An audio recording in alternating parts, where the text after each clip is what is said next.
ಒಂದಾಗಿ ಬಂದು ನಿಂತುಕೊಂಡಿರುವಂತಹ ಸ್ಥಳ ಇದುವೇ ಕದಂಬವನ. ಅಮ್ಮ ಅಂದು ಹೇಳಿರುವಂತ ಮಾತು ಈ ಕ್ಷೇತ್ರದಲ್ಲಿ ಮೈದಾರುತ್ತೇನೆ ಎನ್ನುವ ಹಾಗೆ. ಆದ್ದರಿಂದ ಅಮ್ಮನನ್ನ ಧ್ಯಾನಿಸುತ್ತೇನೆ. ಶ್ರೀದೇವಿಯನು ಚರಣ ದರ್ಶನವಿತ್ತು ಸುರರಿತ ಭಯವನು ಕರುಣಿಸುತ್ತ ಇರುತ್ತಂದಳು ಸುರಪ ಗೋಳುಗುಟ್ಟೋನೇ ಸುರಪಾಲೆ ಗೋಳುಗುಟ್ಟೋನೇ ಮಹಿಷ ನಿಮ್ಮನು ಮಹಿಷ ನಿಮ್ಮನು ಸೋಲಿಸಿ ನಾಗವ ಕಾಳುತ್ತಿರಲು ಕಾಲನಾಳು ಸುರಪ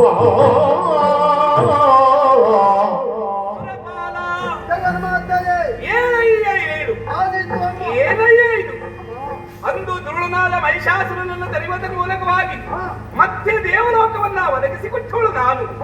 ದೇವಲೋಕದಲ್ಲಿ ಸುಖದಿಂದ ಇರಬೇಕಾದ ನೀನು ಇವತ್ತು ಕಣ್ಣೀರಿರ್ತ ಈ ಕಡೆಗೆ ಬಂದೆ ಅಲ್ಲ, ಏನಾಯ್ತಯ್ಯ? ಜನನಿಗೆ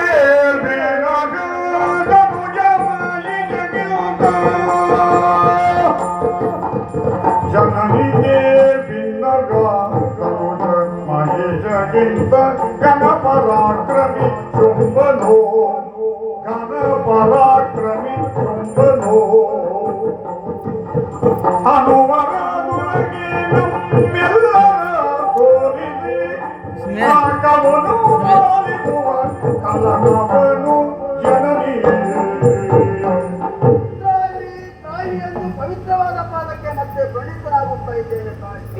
ಪುಣ್ಯವಾದವಾದಂತಹ ಸ್ವರ್ಗವನ್ನು ಬಿಟ್ಟು ಪುಣ್ಯಕ್ಷೇತ್ರವಾದಂತಹ ಕದಂಬವನಕ್ಕೆ ಬಂದು ಕಾರಣ ಒಕ್ಕಳಿಂದ ನಿನ್ನನ್ನು ಧ್ಯಾನಿಸುವುದೇ ಕಾರಣ ಇಷ್ಟೇ. ಏನು? ದುಷ್ಟನಾದಂತಹ ಮಹಿಷಾಸುರನಿಂದಲೂ ಅಧಿಕ ಬಲವನ್ನಿದ್ದ ಪ್ರಭುದೇವಿ ಮಗನಾದ ಬ್ರಹ್ಮನಿಂದ ಅಭೇದ್ಯವಾದಂತಹ ಭಯವನ್ನು ಪಡೆದು ದಕ್ಷಿಣಾಪತಿ ದಾನವನ್ನು ಒಳಗೂಡಿಕೊಂಡು ಸ್ವರ್ಗಕ್ಕೆ ಬಂದ. ಅವನಲ್ಲಿ ಯುದ್ಧ ಮಾಡಿದಾಗ ನನ್ನ ಪಾದಗಳು ಸೋಲಾಗುತ್ತಾಯಿದೆ. ಅವರ ನಾಶ ಆಗಬೇಕಲ್ಲ. ಮರುಗದಿರು ಸುರಪಾಲ